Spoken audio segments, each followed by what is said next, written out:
السلام علیکم ورحمۃ اللہ وبرکاتہ۔ میرا نام عبدالباسط ہے اور میں فیصل بینک میں بطور شریعہ بورڈ ممبر اپنی خدمات انجام دے رہا ہوں۔ آج سے ہم اسلامک سیلز کانٹریکٹ کی ایک سیریز کا آغاز کر رہے ہیں، جس میں بنیادی طور پر جو سیلز کانٹریکٹ کے حوالے سے شریعت کے احکامات ہیں ان کو ہم جانیں گے اور سمجھنے کی کوشش کریں گے کہ بنیادی طور پر وہ موٹے موٹے احکامات کون سے ہیں کہ جن کی رعایت رکھنا کسی بھی سیلز کانٹریکٹ کے اندر شریعت نے لازم قرار دیا ہے۔ بنیادی طور پر جب کوئی بھی خرید و فروخت کا معاملہ انجام دیا جاتا ہے تو شریعت نے اس میں کچھ شرائط جو ہیں وہ متعاقدین یعنی کانٹریکٹنگ پارٹیز کے حوالے سے لگائی ہیں، کچھ کنڈیشنز اور شرائط شریعت نے کانٹریکٹ کے حوالے سے لگائی ہیں کہ کانٹریکٹ کس طریقے سے ایگزیکیوٹ ہوگا، اور کچھ شرائط شریعت نے سبجیکٹ میٹر کے حوالے سے، اور اسی طریقے سے پھر کچھ شرائط شریعت نے جو ہے وہ پرائسنگ کے حوالے سے لگائی ہیں۔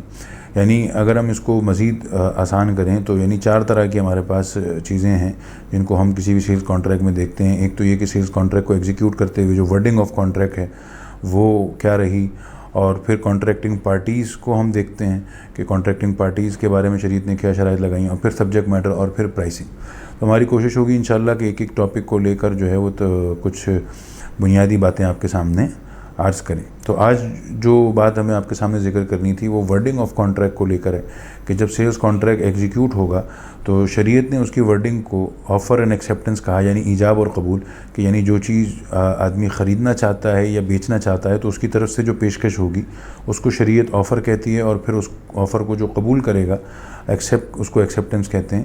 یعنی مثال کے طور پر اگر میں کوئی چیز بیچنا چاہتا ہوں تو اگر میں یہ کہوں کہ بھئی کیا آپ مجھ سے یہ چیز خریدتے ہیں تو ایسی صورت اس کو ایجاب کہا جائے گا، اور اگر میں کوئی چیز خریدنا چاہتا ہوں اور میں یہ کہوں کہ بھئی یہ میں چیز آپ سے خریدتا ہوں تو اس کو ایجاب کہا جائے گا۔ یعنی جو بھی پیشکش کرے چاہے وہ بیچنے کی ہو یا خریدنے کی ہو اس کو ایجاب کہا جائے گا، اور پھر اس ایجاب پر یعنی اس آفر کو جو ایکسیپٹ کیا جائے گا تو جو ایکسیپٹ کرنے والے کو کی جو رضامندی ہوگی اس کو ایکسیپٹنس کہا جائے گا۔ شریعت نے اس آفر اینڈ ایکسیپٹنس کے بارے میں یہ اصول طے کیا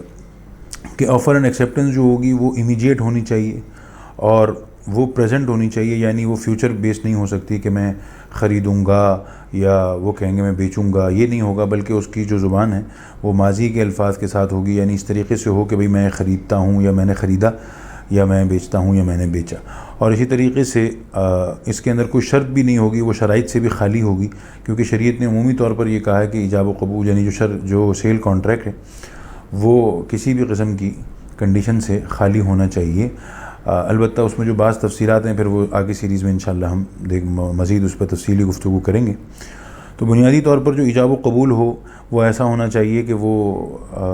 پریزنٹ ہو، یعنی کوئی کنٹینجنسی اس میں نہ ہو، امیجیٹ ہو، اور اس کے اندر کوئی شرط نہ ہو، اور ساتھ ہی ساتھ جو آفر دی گئی ہے اسی کو ایکسیپٹ کیا جائے، یعنی آفر اینڈ ایکسیپٹنس کے اندر کوئی ڈفرینس نہ ہو۔ یعنی اگر میں آپ سے کہوں کہ میں یہ چیز 100 روپے میں آپ کو بیچتا ہوں تو سامنے والا جو ایکسیپٹ کر رہا ہے وہ یہ نہ کہے کہ میں 80 روپے میں خریدتا ہوں، تو یہ ظاہر سی بات ہے کہ آفر اینڈ ایکسیپٹنس نہیں کہلائے گی، کیونکہ جو آفر دی گئی ہے وہی ایکسیپٹ نہیں کی گئی، بلکہ اس میں اب یہاں بارگیننگ شروع ہو گئی۔ تو جب بارگیننگ کر کے ہم ایک پرائس ڈٹرمائن کر لیں گے تو پھر اس پرائس پر جو آفر ایکسیپٹنس ہوگی وہ آفر ایکسیپٹنس کہلائے گی۔ اور شریعت نے یہاں پر یہ وضاحت بھی کی ہے کہ جس طریقے سے آفر ایکسیپٹنس آپ وربلی کر سکتے ہیں اسی طریقے سے ریٹن بھی ہو سکتی ہے اور امپلائڈ بھی ہو سکتی ہے۔ یعنی آج مثال کے طور پہ ہم دیکھتے ہیں کہ ہم بازاروں میں جو سامان خریدتے اور بیچتے ہیں اس میں عام طور پر آفر اینڈ ایکسیپٹنس نہیں ہو رہی ہوتی، بلکہ میں ایک چیز اٹھاتا ہوں، بھاؤ تاؤ کرتا ہوں اور لے جاتا ہوں اور آپ مجھ سے اس کے پیسے وصول کر لیتے ہیں۔ یہ امپلائڈ آفر اینڈ ایکسیپٹنس ہے۔ اور البتہ جو ہمارے ہاں بڑے معاہدات ہیں جن کو لکھا جاتا ہے لیگلی، یہ سیل کانٹریکٹ ہیں، ان کے اندر ہم دیکھتے ہیں کہ آفر اینڈ ایکسیپٹنس کی ورڈنگ ہوتی ہے۔ تو بہرحال شریعت نے آپ کو وربلی بھی اجازت دی ہے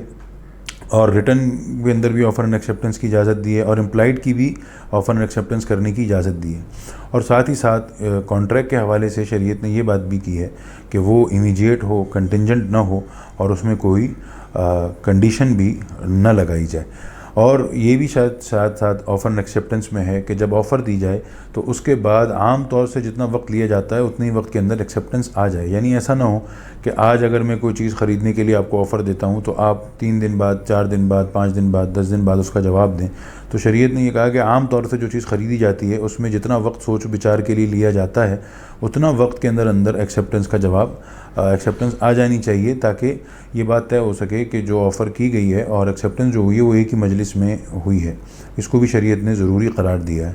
اور اسی طریقے سے جو آفر اینڈ ایکسیپٹنس ہوگی وہ باہمی رضامندی کے ساتھ ہوگی، جس کو ہم میوچول کنسنٹ سے تعبیر کرتے ہیں. یعنی شریعت نے یہ کہا کہ اس کے اندر کسی کے ساتھ بھی کوئی زبردستی یا اخلاقی جبر، جس کو انڈیو انفلوئنس کہا جاتا ہے، وہ بھی نہ ہو،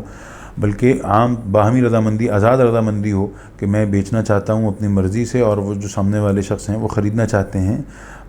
بالکل آزادی کے ساتھ، اپنے میوچول کنسنٹ کے ساتھ. تو جب offer and acceptance mutual consent کے ساتھ ہو اور کنٹینجنٹ نہ ہو، امیجیٹ ہو، تو ایسی صورت کے اندر وہ آفر اینڈ ایکسیپٹنس درست ہوگی اور سیلز کانٹریکٹ کے لیے ویلڈ ہوگی، اور وہی سیل کانٹریکٹ ویلڈ ہوگا جس کے اندر ورڈنگ آف کانٹریکٹ کے حوالے سے تمام شرائط پائی جاتی ہوں. باقی انشاءاللہ اگلی سیریز میں اس سے متعلقہ مزید